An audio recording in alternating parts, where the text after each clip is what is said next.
Did you really think no one would notice the missing $4 million, Charlie? The words sliced through the studio like a thunderclap. For a split second, the room froze. The kind of heavy, breathless silence that hangs before a storm. Then chaos. The audience gasped. Cameras swung from one face to another, searching for the reaction that would define the night.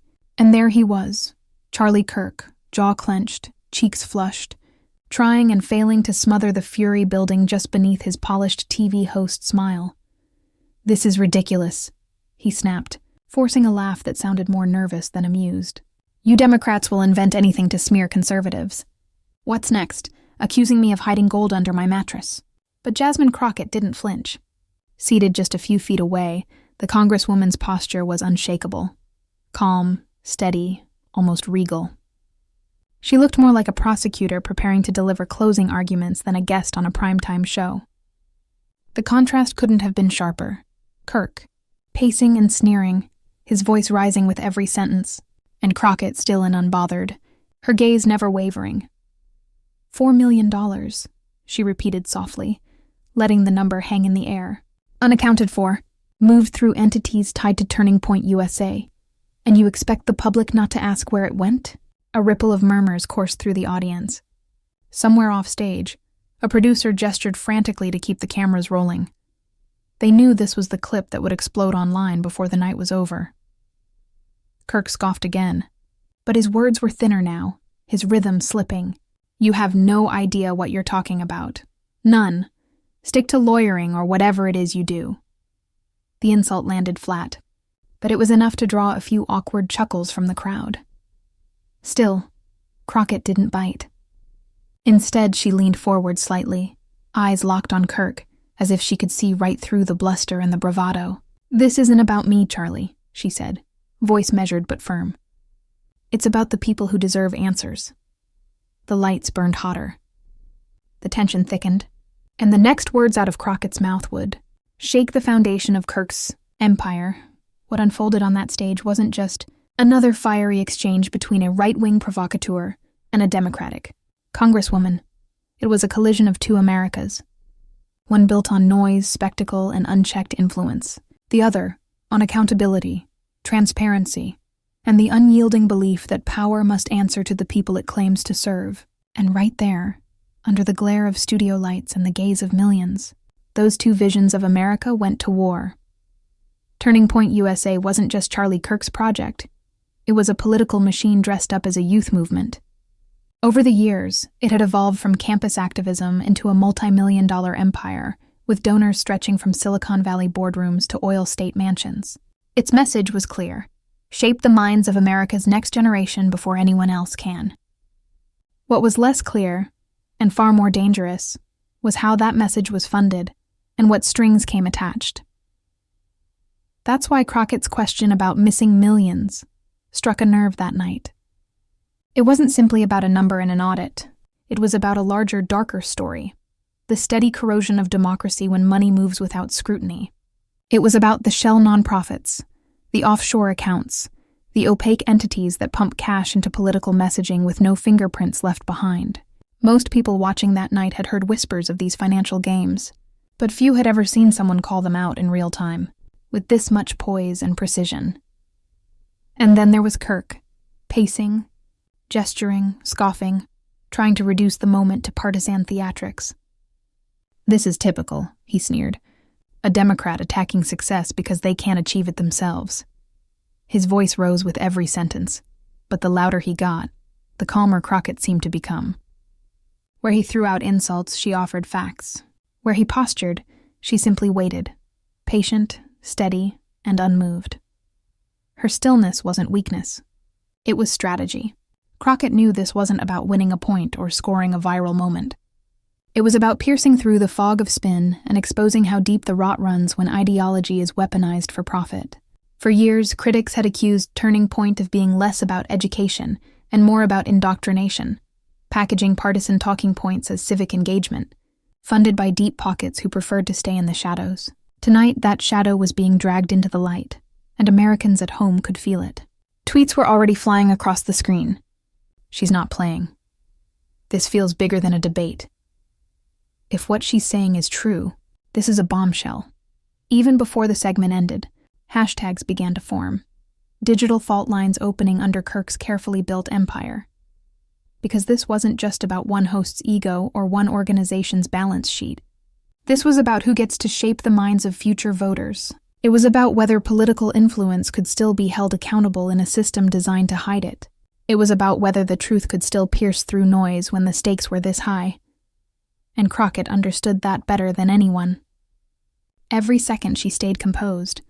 Every number she cited. Every question she posed. It was all part of a larger statement. That even the loudest voices can't shout down the truth forever. But this wasn't a mere clash of opinions. This would soon become one of the most replayed moments in political media, and as Kirk's mask of confidence began to slip, the world was about to see why. To understand the explosion happening on that stage, you have to understand the man at the center of it.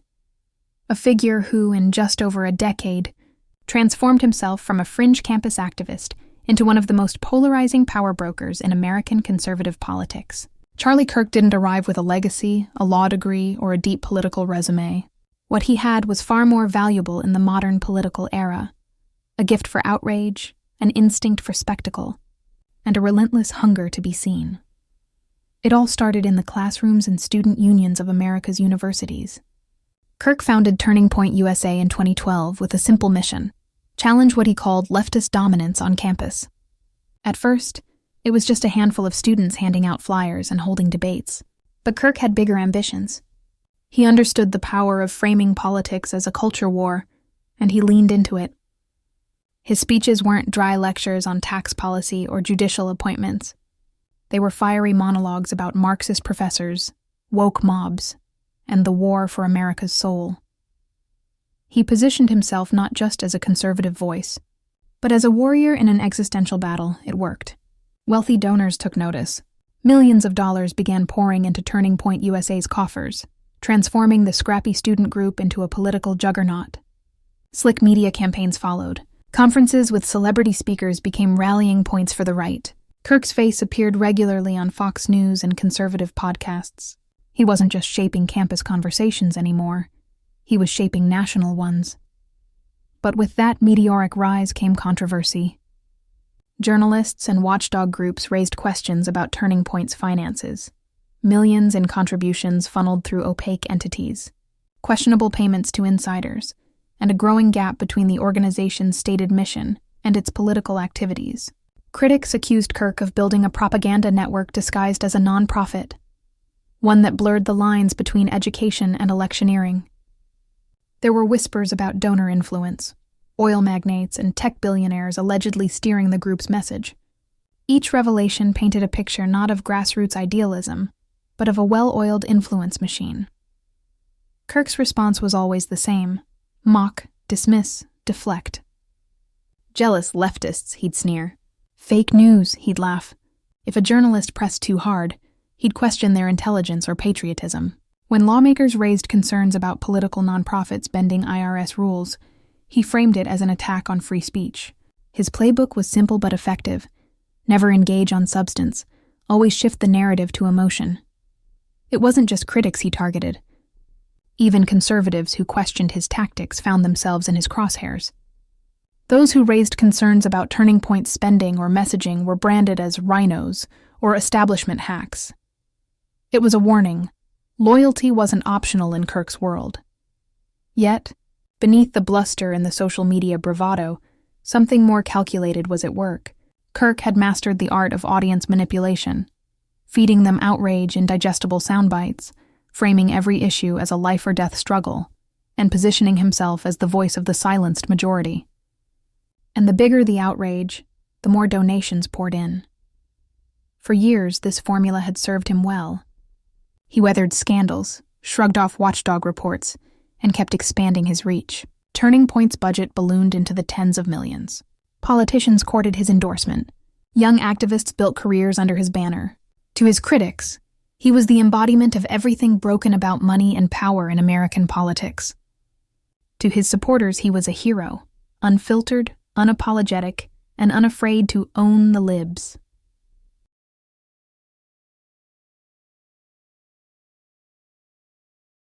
But even as his influence grew, so did the questions.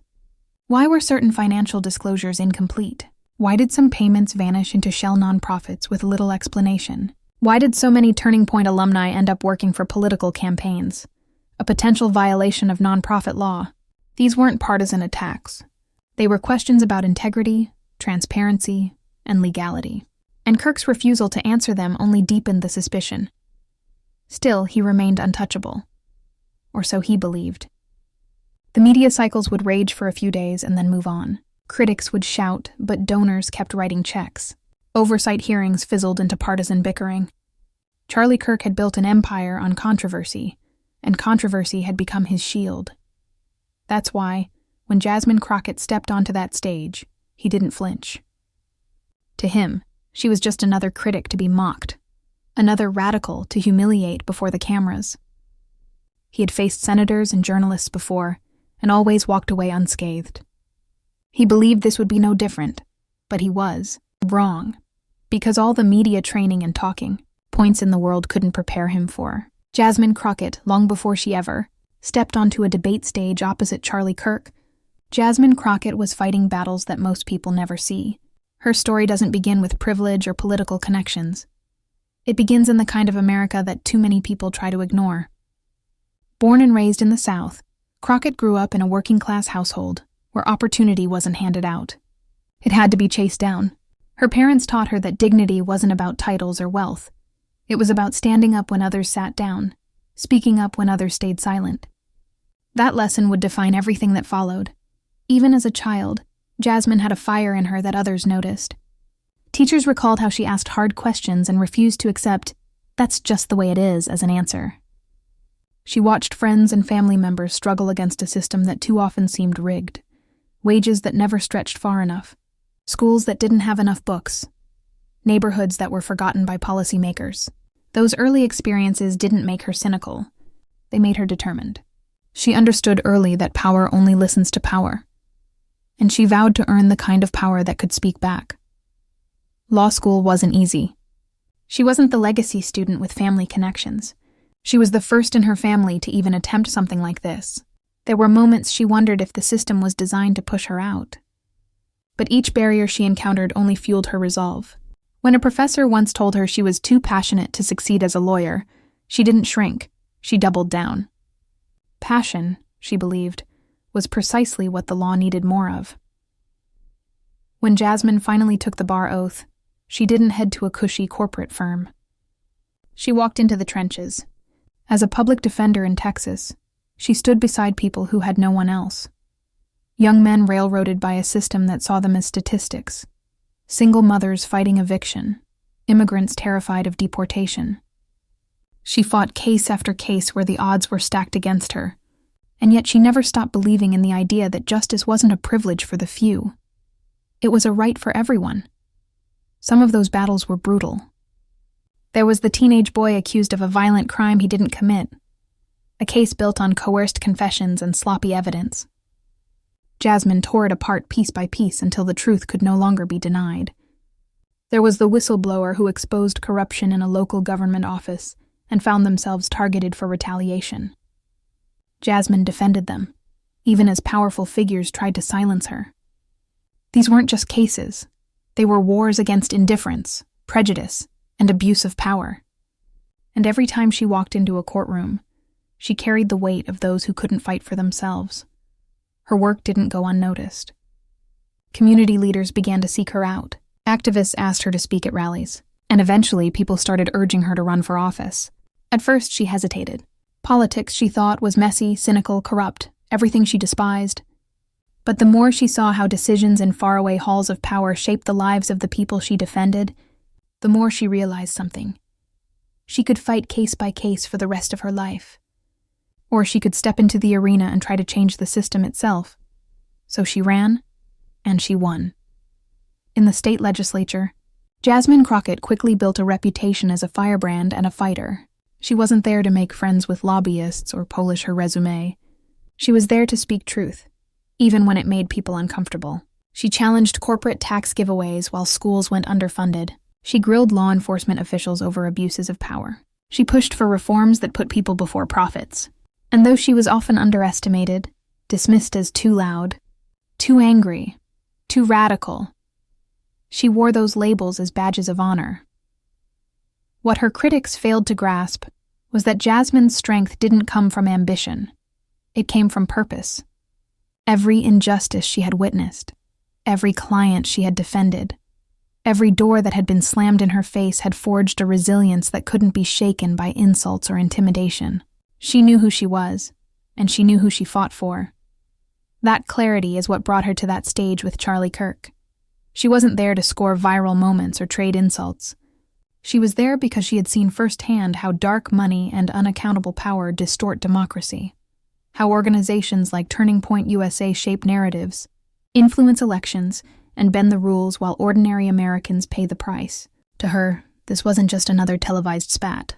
This was a chance to shine a light into the shadows and demand answers. And that composure, that calm, relentless focus, was exactly what set her apart. While Kirk had built his career on provocation and spectacle, Jasmine had built hers on substance and justice. She didn't need to shout to make people listen. She didn't need to posture to command respect. And when Kirk tried to rattle her with mockery and interruptions, it barely registered. She had faced far worse: hostile judges, corrupt officials, even threats to her safety. A shouting pundit wasn't going to break her. Every time someone had underestimated Jasmine Crockett, they had only sharpened her resolve.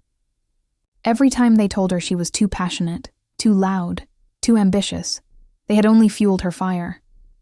And now, standing under the studio lights with millions watching, all of that resolve, all of that fire, was about to collide with one of the most powerful figures in right-wing politics. And this time, Jasmine Crockett wasn't just fighting for a client or a case. She was fighting for the soul of accountability itself. What happened next would prove just how powerful that resolve truly was. The temperature in the studio rose the moment the cameras cut back to the debate. Charlie Kirk had shaken off his earlier stumble and returned with the swagger of a man used to controlling the room. He leaned forward in his chair, a thin smile playing on his lips, and launched his counterattack with the confidence of someone who'd done this 100 times before. "Congresswoman," he sneered, drawing out the title as if it were a punchline. "I know the left loves a good conspiracy theory, but this might be your best work yet." $4 million, really? Maybe check your math before you accuse someone of wrongdoing on live television. A ripple of laughter rolled through parts of the audience. Kirk smiled wider, feeding off it. "I mean, let's be honest," he continued, his tone dripping with condescension. "Your legal resume isn't exactly impressive. Public defender? That's cute.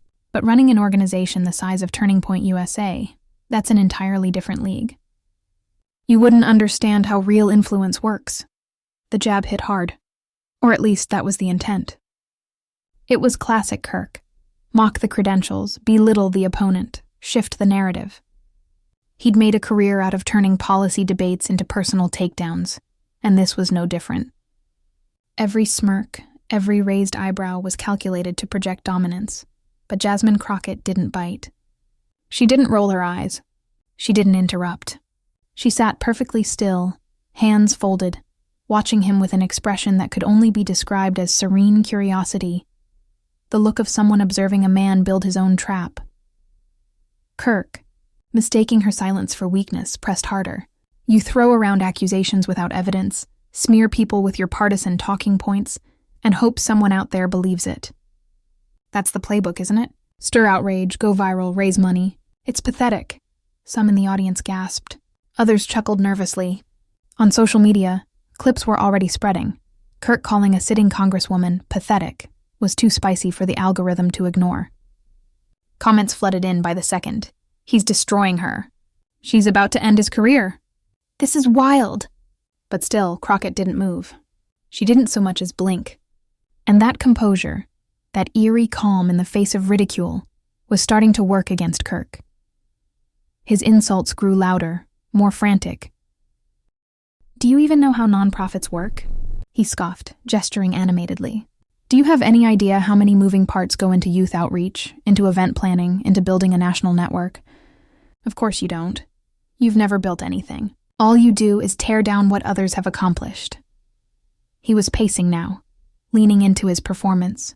This is what happens when people with no business experience think they can lecture those of us who actually make a difference. You're out of your depth, Congresswoman. Way out, more laughter. A few boos. The atmosphere was electric, the perfect storm of spectacle and ideology that Kirk thrived on. But for those watching closely, something subtle was shifting. Crockett wasn't shrinking under the barrage.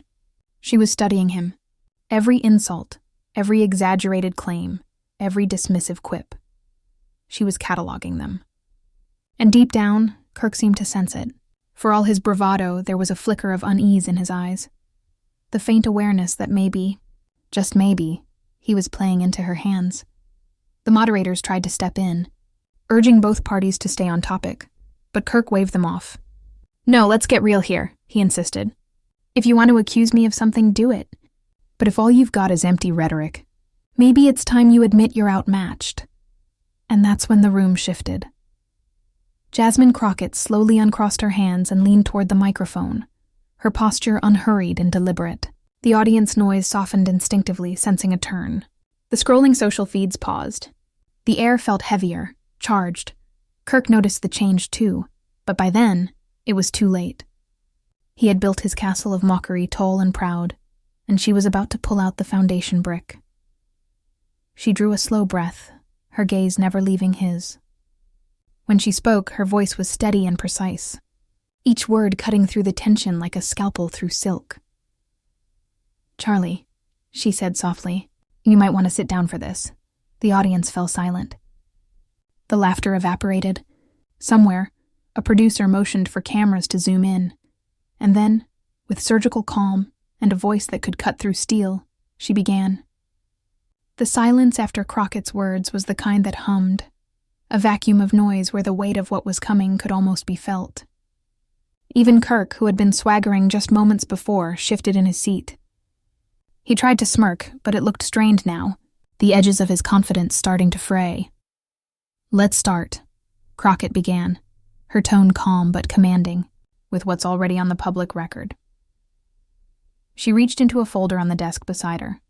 No theatrics, no grand gestures. Just paper, cold, hard paper. This, she said, holding it up for the cameras, is Turning Point USA's 990 filing. It's a public document. Anyone watching at home can request it. And right here, on page 14, is a line item that even a first-year accounting student would find questionable. The monitors behind them flashed an image of the page as she spoke. $4 million, Charlie. $4 million. Labeled as Strategic Outreach Initiatives. That's a pretty phrase. But there's no accompanying documentation. No breakdown. No explanation. Just a disappearing act. Taxpayer-subsidized nonprofit money vanishing into thin air. Gasps rippled through the crowd. Kirk laughed, too quickly, too loudly. You don't know what you're talking about. That's standard language. Standard language requires standard accountability, Crockett interrupted, still composed. Especially when that money is tied to tax-exempt status. You enjoy that status, Charlie. You ask Americans to trust that you're educating young people, not funneling donor money into political operations. But when millions go missing without explanation, trust becomes a question. The murmurs grew louder. A camera cut to Kirk, his jaw clenched, eyes darting. He opened his mouth, then closed it again. And let's talk about those donors, Crockett continued, because your filings also reveal something else, a pattern. Repeated, large contributions from shell organizations with no employees, no offices, and no operational history. Entities created weeks before funneling 6- and 7-figure checks into your nonprofit. She paused. That's not grassroots support. That's dark money laundering influence, and you know it. The words landed like a gavel strike. Kirk shifted again, tugging at his jacket sleeve. That's outrageous. We follow every law, every guideline. This is just... Then explain why one of those entities, Liberty Education LLC, dissolved 3 months after donating $2.1 million, Crockett pressed, cutting him off. Explain why another, Western Growth Partners, lists its business address as a UPS store in Scottsdale. Explain why Turning Point paid $750,000 to a consulting firm that shares a mailbox with your political action committee. The room was no longer laughing. Phones were out, thumbs were flying, hashtags forming in real time. Even the moderators exchanged glances. This was no longer a segment. This was a reckoning. Crockett leaned back, giving him space to respond. He blinked, cleared his throat, and stumbled over his words. This is how the left operates. You cherry-pick numbers, This isn't cherry-picking, she replied firmly. This is the IRS database. These are public filings. These are facts. A wave of applause broke out, scattered at first, then swelling into a sustained cheer. Kirk tried to ride it out with a smirk, but it faltered. The camera caught the faint sheen of sweat on his temple. Charlie, you've spent years painting yourself as the voice of accountability, she continued, her voice tightening with conviction. You rail against government waste. You mock student debt forgiveness. You accuse your opponents of corruption and fraud, but when it's your turn to be transparent, suddenly everything's a conspiracy. The contrast was brutal. It wasn't just about money anymore. It was about credibility. Every barb Kirk had thrown at others was now circling back to him. You called me pathetic, Crockett said, her voice low but cutting. But pathetic is hiding behind slogans while millions vanish without explanation. Pathetic is preaching fiscal responsibility while playing shell games with donor cash. Pathetic is attacking my record as a public defender when you're too afraid to defend your own books. The audience erupted. Cheers, applause, even a few chants of her name. Kirk shifted again, his carefully constructed persona beginning to crack. Transparency, she said, raising her voice just enough to command the room, isn't a partisan issue. It's the backbone of democracy. It's what keeps people like me accountable. And it's what should keep people like you accountable, too. The line hit like a hammer. Even the moderators were still. The camera zoomed in on Kirk's face, his jaw tightened, his nostrils flared. He tried to interject, but no sound came. Crockett wasn't done. You built an empire on outrage. You told young Americans that integrity matters, that corruption must be exposed. Well, here's your chance to live by your own words. Open the books, show us where the money went. Or admit that you've been selling them a lie. For the first time all night, Kirk looked small. His usual bombast was gone, replaced by a shaky half-smile and a glance at the moderator as if begging for a lifeline. None came. Are you accusing me of a crime? He blurted, a desperate attempt to flip the narrative. I'm not accusing you of anything, Crockett replied evenly. I'm asking questions that every American, left, right, and center, deserves answers to. If there's nothing to hide, why hide it? The silence that followed was suffocating.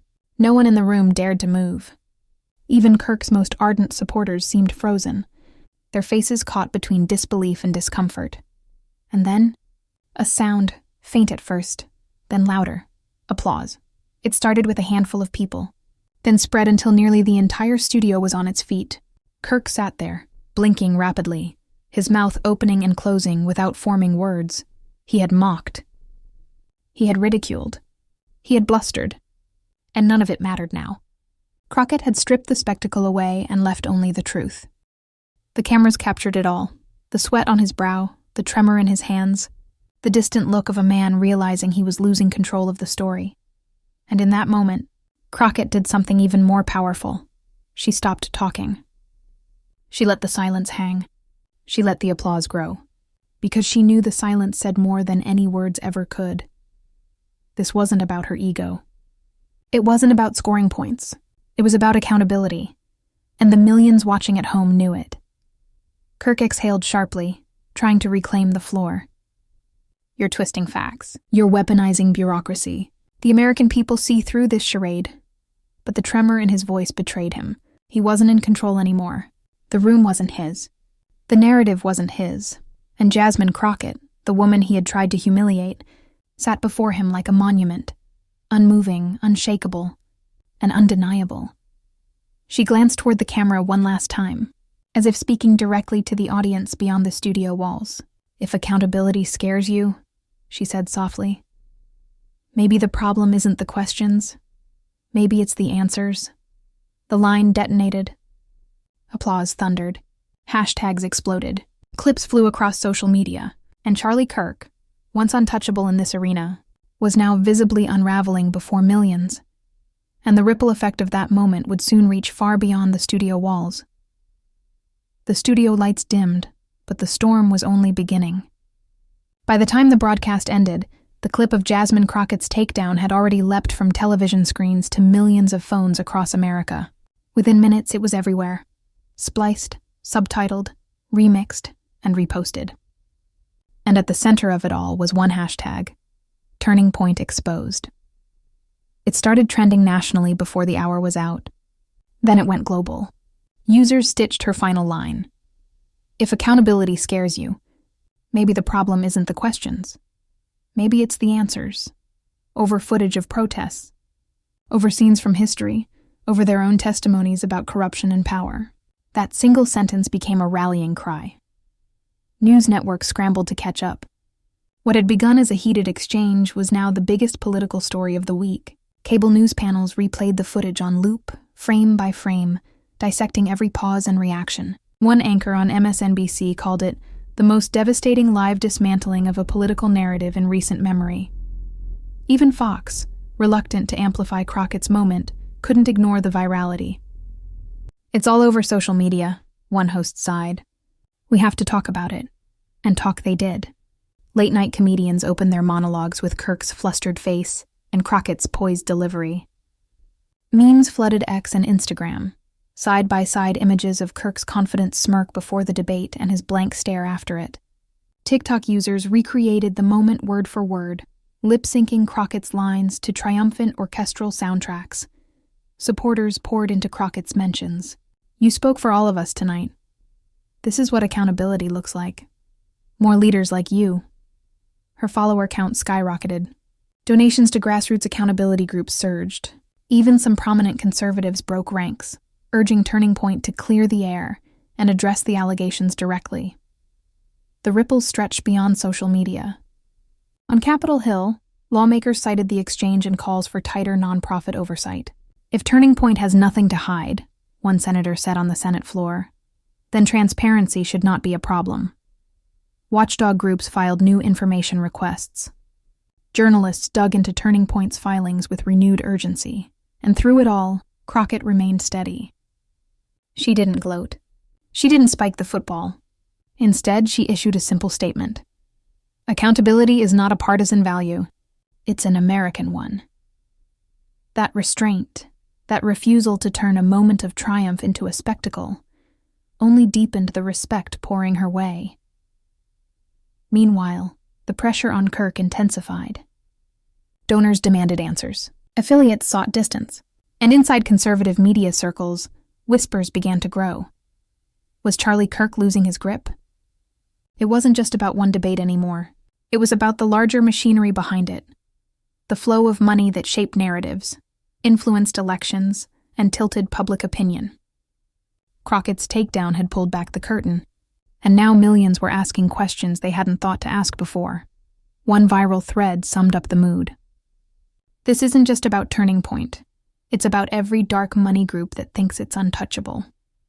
If Jasmine Crockett can do this on live TV, imagine what a real investigation could uncover."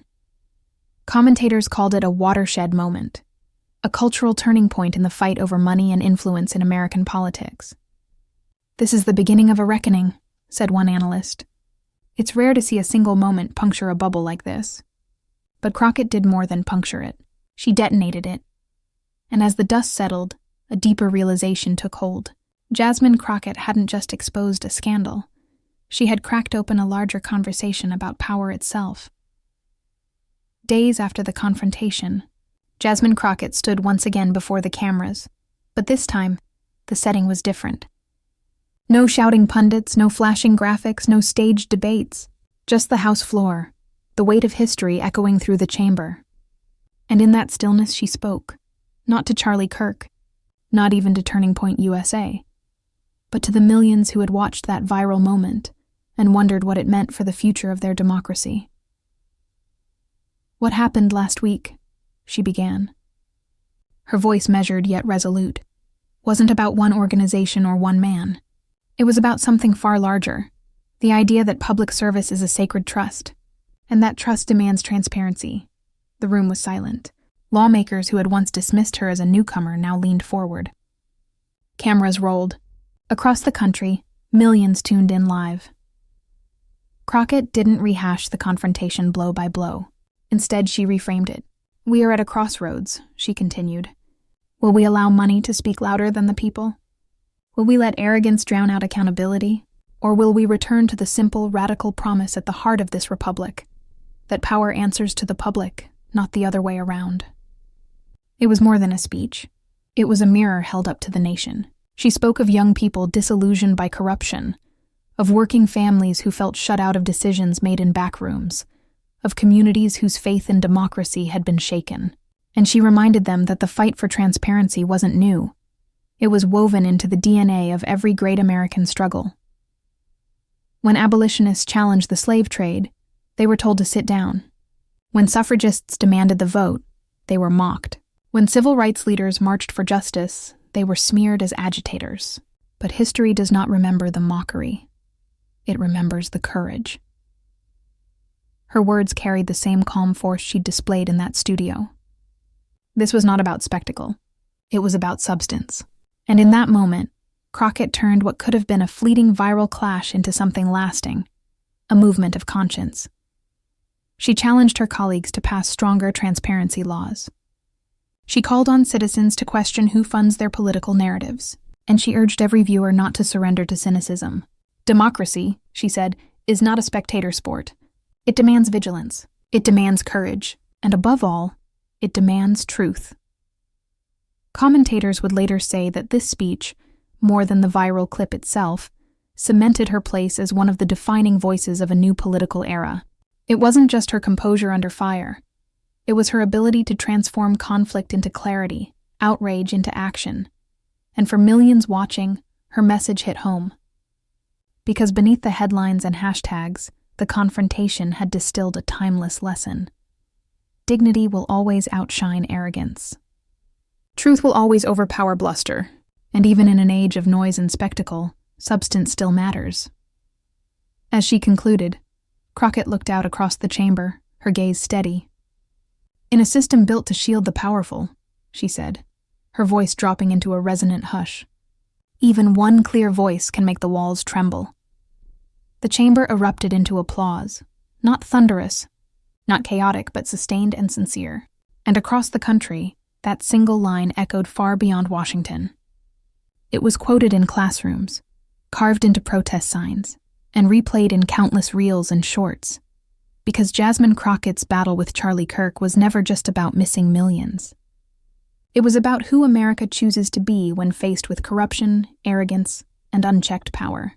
And in that choice, she reminded the nation of something easy to forget, but impossible to ignore.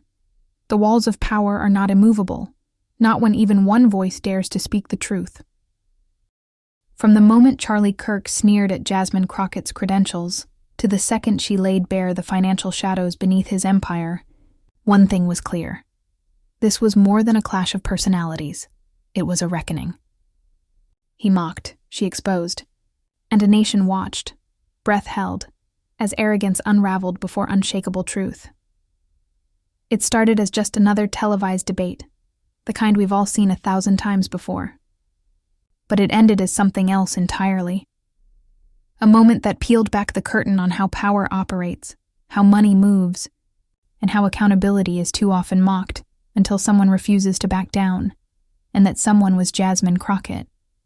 Calm, relentless, unmoved.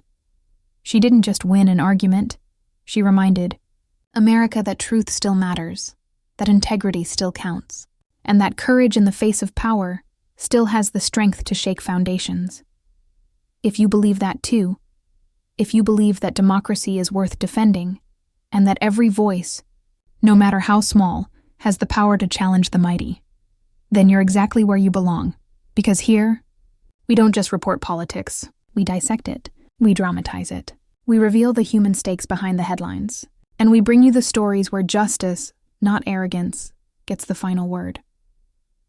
So if you haven't already, hit subscribe and turn on notifications. Join us as we uncover more jaw-dropping confrontations, expose hypocrisy in real time, and tell the stories that others are too afraid to touch.